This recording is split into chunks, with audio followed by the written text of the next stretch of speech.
అందరికీ నమస్కారం. నేను మీ గోపాల్ అయ్యంగార్. శ్రీమతే రామానుజాయ నమః. మనం 23వ తారీఖు మార్చి నెల 2025 నుంచి 29వ తారీఖు మార్చి నెల 2025 వరకు మేషరాశి నుంచి మీనరాశి వరకు వారఫలం ఎలా ఉందో తెలుసుకుందాం. ఈ వారఫలాలు కూడా పూర్వాషాఢ నక్షత్రం నుంచి ఉత్తరాభాద్ర నక్షత్రం వరకు, నవమి తిథి నుంచి అమావాస్య వరకు, అలాగే ఆదివారం నుంచి శనివారం వరకు ఉంది. ఇందులో ముఖ్యంగా మనమందరం గమనించాల్సింది అమావాస్య రోజు తర్పణం వదలడం అనేది ఖచ్చితంగా గుర్తుపెట్టుకోవాలని చెప్తున్నా. అది మీకు మీ కుటుంబానికి మంచిది. అసలు సిసలైనటువంటి విశేషం ఏమిటి అంటే, ఒకేసారి 6 గ్రహాలు మీనరాశిలో చేరుతున్నాయి. ఈ మీనరాశిలో ఇన్ని గ్రహాలు ఏదో పెళ్ళికి వచ్చిన బంధువులాగా ఒక కుటుంబంలో చేరినట్టుగా, అందులో బుధుడు, సూర్యుడు, రాహు, అలాగే శుక్రుడు, శని, చంద్రుడు కూడా ఉత్తరాభాద్ర నక్షత్రం ఆఖరి రోజు శనివారం నాడు శని కూడా అందులో చేరిపోతున్నాడు మీనరాశిలో. ఒకేసారి ఇన్ని గ్రహాలు ఉండడం అనేది కూడా ఒక గొప్ప విశేషం. ఎప్పుడో కానీ విచిత్రాలు జరగదని గుర్తుపెట్టుకోవాలి. అలాగే కుజుడు మీనరాశిలో, కేతు కన్యారాశిలో సంచరిస్తున్నాడు. ఈ విధమైనటువంటి గ్రహ పరిస్థితిలో మనం ఈ యొక్క నవగ్రహ ఈ యొక్క 12 రాశులకు ఎలా ఉందో తెలుసుకునే ముందు శని గురించి ఒక ముఖ్యం తెలుసుకోవాలి. మనం అన్ని గ్రహాలు కూడా ఒక రాశిలో నెల మహా అయితే చంద్రుడు 2.5 రోజులే ఒక రాశిలో ఉంటాడు. అలాగే సూర్యుడు, బుధుడు, శుక్రుడు వీళ్ళందరూ నెల రోజుల కంటే ఎక్కువగా ఉండరు. నెల రోజులైతే వాళ్ళు మారిపోతుంటారు.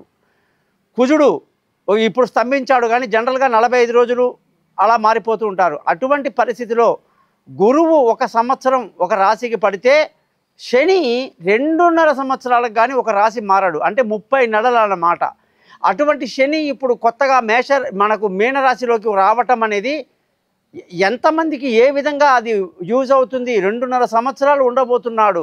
మరి అది మీనరాశి వాళ్లకు నెత్తి మీదికి వచ్చిన శని అంటారు. అంటే అప్పుడే కుంభరాశి వాళ్ళకి 5 ఏళ్ళు అయిపోయి ఇంకా 2.5 ఏళ్ళు బాకీ ఉంది.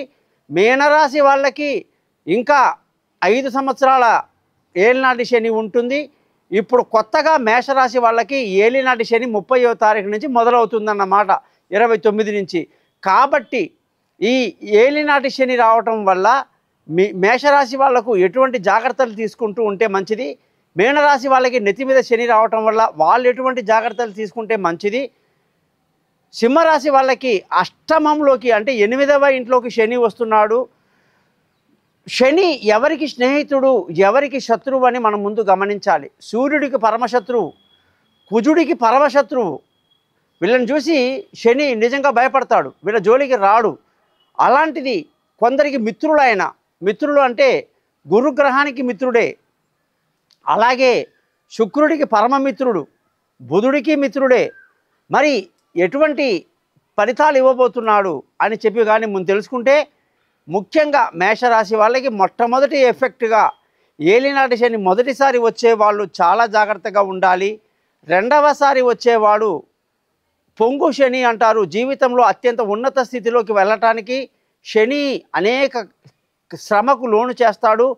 బాగా కష్టపడి రాత్రింబగళ్ళు జీవితంలో ఉన్నత స్థితికి ఈ మేషరాశి వాళ్ళు వస్తారు. కానీ శని గ్రహానికి కుజగ్రహం మేషరాశి అధిపతికి పడదు కాబట్టి అనేక అనారోగ్య సమస్యలు, అనుకోని సంఘటనలు, నష్టాలు ఉండే అవకాశాలు లేకపోలేదు.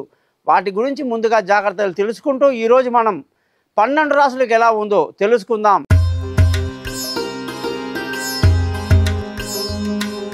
కర్కాటక రాశి వాళ్ళకి 23వ తారీఖు మార్చి నెల 2025 నుంచి 29వ తారీఖు మార్చి నెల 2025 వరకు వారఫలం ఎలా ఉందో ఈరోజు చూద్దాం.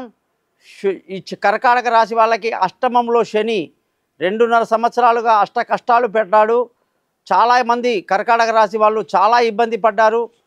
అనేక రకాలుగా ఆరోగ్యపరంగా కానీ, ధన నష్టం కానీ, వ్యాపార నష్టం కానీ, అన్ని రకాల కష్టాలకి కారణం అష్టమంలో శని అండి. 2.5 సంవత్సరాలు మీరు ఫేస్ చేయాల్సిందే అని చెప్తూనే వస్తున్నాం. అది కాస్త ఇప్పుడు వీడిపోయింది. ఆ శని 9వ ఇంట్లోకి వెళ్ళి భాగ్యస్థానంలో ఉన్నాడు. చాలా మంచిది, చాలా గొప్ప లాభాలు కలుగుతాయి, శుభవార్తలు అందుకుంటారు. పెళ్ళి కాని వాళ్ళందరికీ పెళ్ళి కుదురుతుంది. పార్ట్నర్షిప్లో వ్యాపారాలు కలిసి వస్తాయి, మంచి అదృష్టవంతులు అవుతారు అని చెప్పి ఖచ్చితంగా ఈ కర్కాటక రాశి వాళ్ళకి శుభవార్తలు చెప్పొచ్చు. ఈ వారమంతా విందులు వినోదాల్లో పాల్గొంటారు, సంతోషంగా ఆనందంగా గడుపుతారు. ధన ఆదాయం చాలా బాగుంది, కుటుంబ సంతోషం చాలా బాగుంది, పిల్లల చదువులో ఉత్తీర్ణత మిమ్మల్ని ఉక్కిరి బిక్కిరిని చేస్తుంది అని చెప్పాలి. బంధువుల స్నేహితుల సహాయ సహకారాలు మీకు అంతగా లభించినప్పటికీ మీరు మానసిక ధైర్యాన్ని కలిగి ముందుకు దూసుకు అని చెప్పాలి. ముఖ్యంగా మీకు విలువైన వస్తువులు, భూములు, వాహనాలు, ఇల్లు అన్నీ కొనడానికి ఎంతో అనుకూలమైన సమయం కనిపిస్తుంది. తల్లి ఆశీస్సులు, ఆరోగ్యం బాగుంటుంది. అలాగే చేసే ప్రతి లావాదేవీలో కూడా లాభదాయకంగా ఉంటాయని ఖచ్చితంగా చెప్పొచ్చు. మీ యొక్క జాతకంలో మీకు పిల్లల యొక్క భవిష్యత్తు గురించి, వాళ్ళ గురించి బెంగ ఎక్కువగా ఉంటుంది. కాస్త ఇబ్బందికరమైనటువంటి పరిస్థితులు ఉంటాయి. అనుకున్న పనులు వెంటనే జరగవు. ఆలోచనలు కలిసి రాక కాస్త ఇబ్బంది పడే అవకాశం లేకపోలేదు. మరి కర్కాటక రాశి వాళ్ళందరూ కూడా ఖచ్చితంగా తెలివైన నిర్ణయాలు తీసుకోవడానికి ప్రయత్నం చేయండి. ప్రయాణాలు చేసేటప్పుడు కాస్త ఇబ్బందికరమైన పరిస్థితులు లేకపోలేదు. ఆరోగ్యం పట్ల ఎటువంటి ఇబ్బంది లేదు. శత్రువులు మిత్రులు అవుతారు. అప్పులన్నీ కూడా తిరిగి తగ్గి ఆరోగ్యంగా ఉండే అవకాశాలు ఉన్నాయి. భార్యాభర్తల మధ్య చక్కటి సయోధ్య కలిగి చాలా బాగుంటారు. పెళ్ళి కాని వాళ్లకు పెళ్లి కుదురుతుంది. దూరంగా ఉన్నవాళ్ళు కలుసుకుంటారు. పార్ట్నర్షిప్లో వ్యాపారాలు కలిసి వస్తాయి. ప్రేమికులకు ఎన్నో రోజులుగా ఎదురు చూస్తున్నటువంటి శుభోదయం అనేది జరుగుతుంది. అందరూ కూడా సంతోషంగా ఆనందంగా ఉంటారు అని మనం చెప్పాలి. ఈ రాశి వాళ్ళందరికీ అదృష్టం బాగా కలిసి వస్తుంది. పెద్దల ఆశీస్సులు, దీవెనలు ఉన్నాయి. తండ్రులు, మామలు, పెద్దల యొక్క ఆశీస్సులు ఉండడం వల్ల అదృష్టం కలిసి వస్తుంది. ధర్మ మార్గంలో ప్రయాణిస్తారు. ఉద్యోగపరంగా మీకు కష్టాలు తప్పవు. అనుకున్నట్టుగా ఉద్యోగంలో అవకాశాలు రాక, అనుకున్న ఇంటర్వ్యూలు సక్సెస్ కాక ఇబ్బందులు పడతారు. ఎవరైతే మీకు ఆఫర్ ఇస్తాను, కొత్త కంపెనీలో మీకు వస్తుంది అనేవాళ్ళు పెండింగ్ పెడతారు. కొన్ని రోజులు మీరు వెయిట్ చేయాల్సిందే. తొందరపాటు పనికిరాదు. కర్కాటక రాశి వాళ్లకు ఉద్యోగం పట్ల తొందరపాటు పనికిరావదు. ఉద్యోగాలు మానేయటం, రిజైన్ చేయటం ఇప్పట్లో మంచిది కాదు అని చెప్పడం జరిగింది. తొందరపాటు పనికిరాదు. అలాగే డిసప్పాయింట్మెంట్స్ ఎక్కువగా ఉంటాయి అని కూడా తెలియజేస్తున్నా.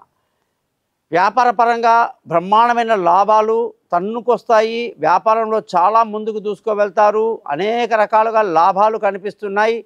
ముఖ్యంగా హోటల్ వ్యాపారాలు, ఫుడ్కు సంబంధించిన ఇండస్ట్రీలు, ఎక్కడెక్కడైతే కిరాణా షాపులు, సూపర్ మార్కెట్లు, వ్యవసాయాలు ఇవన్నీ కూడా చాలా గొప్పగా రాణిస్తాయని కర్కాటక రాశి వాళ్ళకి చెప్పాలి. మరి కర్కాటక రాశి వాళ్ళు తమ జాతకం తెలుసుకోవడానికి కోసం నన్ను కాంటాక్ట్ చేయండి. ఈ ఛానల్ని సబ్స్క్రైబ్ చేయడం మర్చిపోవద్దు. మీ గోపాల్ అయ్యంగార్. నమస్కారం.